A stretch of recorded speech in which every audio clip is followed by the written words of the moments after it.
if India has to grow forward in future, it cannot forget the rich history of democracy.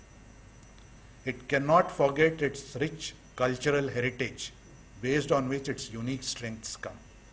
The day I forget democracy, the day I forget cultural heritage, there's no guarantee that I will succeed in future.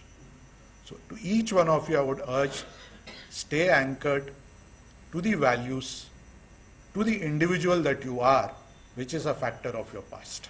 That's the second message I would like to give. Feedback, in my view, is extremely important for any successful individual.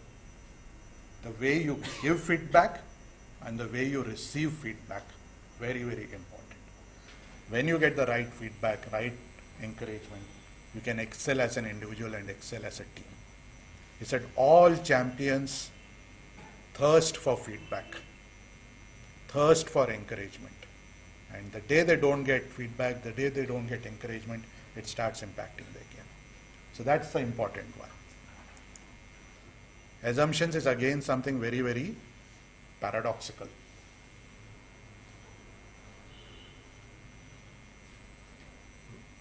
I am actually at one level suggesting do not assume anything.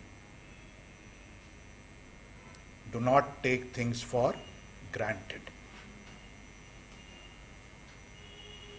That's been my experience. The paradoxical dimension to it is, if you keep endlessly waiting for clarity, you will never move forward.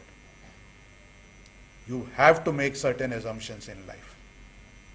But the message that I want to give is, even if you're making those assumptions, do not stick to those assumptions forever.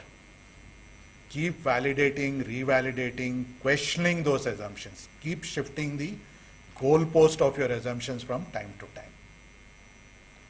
The day you sort of freeze the assumptions and live with those assumptions forever, you are likely to fail. You are likely to hit a roadblock. So do not take things for granted. Do not assume anything. And this is in a way linked to the whole aspect of mindset and perspective that I was talking of. A lot of organizations that Karnakar mentioned are no longer in existence today because they took competition for granted. They assumed that typewriter will continue to be a way of life.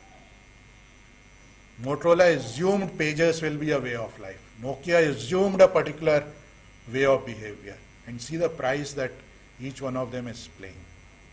So you need to keep questioning the assumptions. And a very classic example that I can give here is of ITC itself as an organization.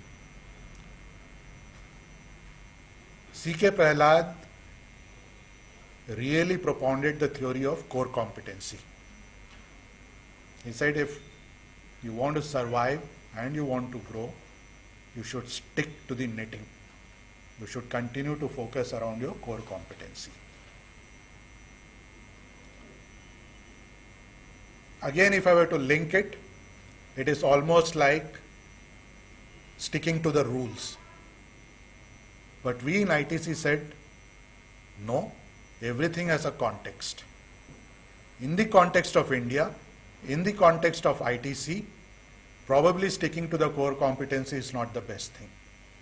We need to be a diversified business. As long as it is a logic-based diversification, an opportunity-based diversification, and a diversification which will give results in the long term.